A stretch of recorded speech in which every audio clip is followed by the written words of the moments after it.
世界360，大家好。今日我哋要講嘅主題咧就係話，明年加拿大呢個石油大省叫做阿伯塔省啊，我哋簡稱做亞省啦。咁咧佢哋就會進行呢一個獨立嘅公投啦。而以目前嘅一個情勢嚟睇咧，佢通過公投嘅機率咧應該超過60%嘅。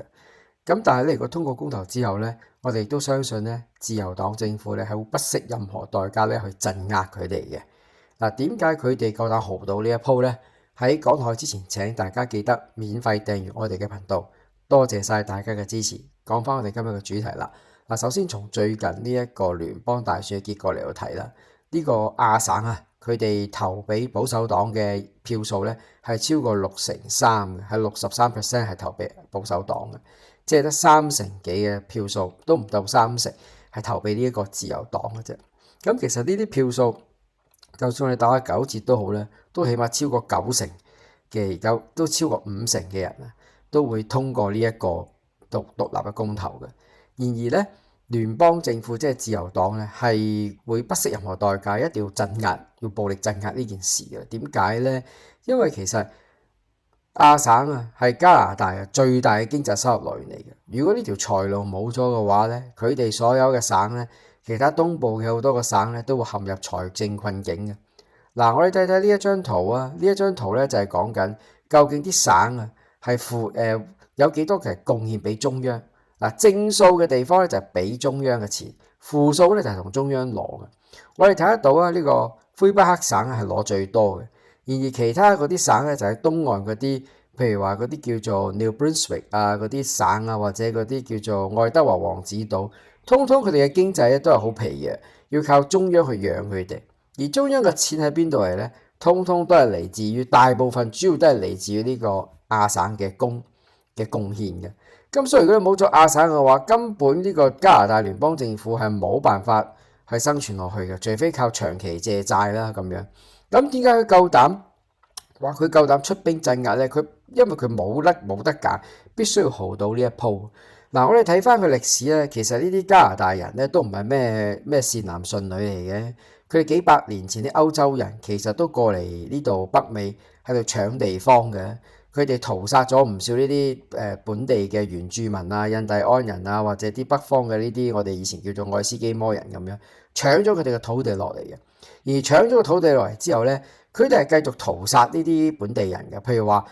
之前都有講過啦，就係話佢哋發覺有好多嗰啲地方啊，就係嗰啲叫做教會嘅一啲學校啊、宿舍嗰度有好多嗰啲人骨重啊，發覺好多細路仔嘅骨骸係幾百具、幾千具咁樣發現咗。其實佢哋就要將佢哋種族滅絕啊，將佢殺晒啲本地人之後咧，自己霸佔佢土地，咁佢哋先至可以成為呢度嘅土地嘅主人啊嘛。即係話其實呢一啲當年嚟加拿大嘅土地征服呢個土地嘅歐洲人係極度殘暴嘅，佢哋係對本地人係進行一個原住民啦，呢啲印第安人、愛斯基摩人咧進行一個種族嘅滅絕嘅屠殺嘅。所以講白啲就係為咗錢，呢班人係乜都做得出嘅。過去呢幾廿年加拿大好似講到好似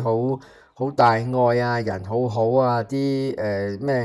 人好有禮貌，其實因為佢發咗達，塊土地我搶咗過嚟啦，咁而家咪講做新事咯。其實骨子裏都只不過係一個殺人犯啫，即係等一個黑社會，佢係靠搶人錢啊、黃賭毒撈到發咗達，而家就嚟做慈善家，其實骨子裏咪又係一個賊。咁所以加拿大人咧，其實本身個本質咧，其實就係一個賊嚟嘅。咁如果你而家話你要獨立走人喎，我斷我米路喎，講真。即係講白啲就斷人米路，即係等殺人老豆啦。佢唔同你死過咩？咁啊，梗係同你鎮壓啦。即係你一定係捉你呢個省長噶，或者相關嗰啲人全部攞去判監啊、坐監，或者係甚至乎佢夠膽開槍打你添。咁啊之後你話國際制唔制裁，咁啊最多咪俾你哋制裁下幾年。佢哋反正繼續賣油喺度，國內經濟自己運作都係可以 OK 噶嘛。隔多幾年之後，咁啊其實西方啲政客都好現實嘅，咪等啲件事淡忘咗，時間就可以令人忘記一切噶啦。咁啊，於是乎向西方又灌下水、磅下水，咁啊又收下啲難民，咁佢咪翻去國際嗰度咯。因為佢必須要咁樣做嘅，因為如果冇咗呢條財路嘅話咧，佢自由黨係冇辦法活落去嘅，因為其實過去自由黨咁多年咧，佢都冇辦法喺呢個叫做亞省嘅地方咧係攞到執政權嘅。佢一直都係靠住東岸呢個人口大省安省同埋呢個魁北克省兩個省贏咗，佢就得到成個加拿大啦。因為安省咧，安大略省係加拿大最大嘅省，佢有1400萬嘅人口，同埋魁北克省有800萬嘅人口，佢呢兩個省加埋咧嘅議席咧已經係超過2/3，所以其實佢攞到呢個兩個省嘅話咧，佢等於控制咗成個加拿大。然而呢一個亞省嘅話，因為人口只係得400幾萬，佢嘅票數只係得30幾張嘅啫嘛，咁所以使乜理你啫？佢控制咗個亞省，同埋佢控制咗呢個魁北克省同埋安省之後，佢控制咗成個國家咯。咁你呢個亞省咪成為我下面一條契弟咯？咪就係咁攞，係咁攞咯。就好似過去呢10年裏面，杜魯多政府都係唔俾佢發展，啲有啲錢就攞走晒佢，然後咧就唔分翻俾你，然後攞嚟墊嗰啲魁北克省，因為跟住魁北克省係會獨立啊嘛，所以咪就晒佢咯。嗱，譬如話啲福利好好噶，魁北克省比一般其他嘅省，譬如話你如果大學生喺嗰度讀書嘅話，嗰邊嘅學費本地人嘅話，魁北克省本地人讀自己本地嘅大學嘅話就3000幾蚊加幣嘅啫。但係如果你其他省份嘅加拿大，你要讀一個大學就係8000至萬幾蚊加字咁貴嘅。但係魁北克省點解咁平呢？因為政府有補貼啊嘛。甚至乎如果你睇一睇排魁北克省有一間大學叫做 McGill 嘅大學佢哋有一個叫 MBA 課程呢啲咁樣嘅課程佢哋如果本地人嘅話咧，如果考到佢哋嘅 MBA 嘅課程嘅話咧，佢嘅學費甚至乎支付佢哋70%嘅。嗱，譬如話嗰學費好貴㗎，呢啲 MBA 係揾錢嘢嚟㗎嘛，700萬加紙一年嘅，然後幫佢就負責70%嘅費用，你只係負責2-3成啫。咁所以咧，嗰邊嗰啲學生咪好 happy 咯。所以你話喺加拿大呢度咧，我哋都發現咗我哋就見到好多人咧就話畢業之後就孭咗一身債，冇錯，呢個係其他省份，除咗魁北克省以外嘅地方，個個都孭到一身債，但係魁北克省本地嗰啲人咧就唔會孭到咁大債務嘅，就好平嗰啲學費。咁所以其實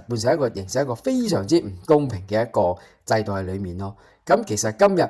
亞省嘅人就醒覺㗎啦，佢哋要獨立。不過佢哋獨立嘅時候咧，就今次就避唔到㗎啦，要面臨呢個血光之災㗎啦。咁但係其實最主要就係話，而家住喺加拿大嘅香港人咧，都要早作準備，因為一打仗嘅時候咧，戒嚴嗰陣咧，其實就乜都做得出㗎啦。正所謂呢個發窮惡嗰陣咧，乜嘢民主、乜嘢自由、咩言論自由都冇晒㗎啦！你一講就捉你咁樣嘅，所以其實香港人喺加拿大嘅話都要早作準備，究竟要唔要佢獨立之前先回流睇一睇咩情況，再翻過去呢？又或者你自己住嘅地方要唔要唔好住喺呢個暴風眼當中呢？咁話你要唔要住喺亞省嘅朋友要唔要搬翻嚟其他省嗰度住呢？如果翻唔到香港嘅話，當然因為我覺得每一個人都有自己情況噶嘛，唔係話想回流就回流嘅。咁所以其實面對